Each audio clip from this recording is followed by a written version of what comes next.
Hey everyone, welcome back to another quick and interesting tutorial where in this quick tutorial I'm going to show you how you can get the transparent free background transparent free images for your content creation purpose.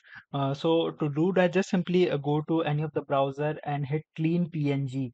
Once you do that, you can see multiple images will appear right in front of you, and the good thing is all of these images are transparent free, so you can use it over your content. For example, if you use it on reels or anything, and you can search any of the element you want.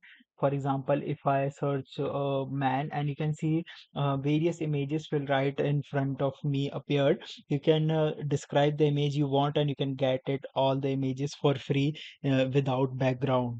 Alright, so that's it for this video. I hope this video will be very helpful for you. Make sure to hit the like button and subscribe button for more such informative and quick tutorials. See you in the next one. Take care.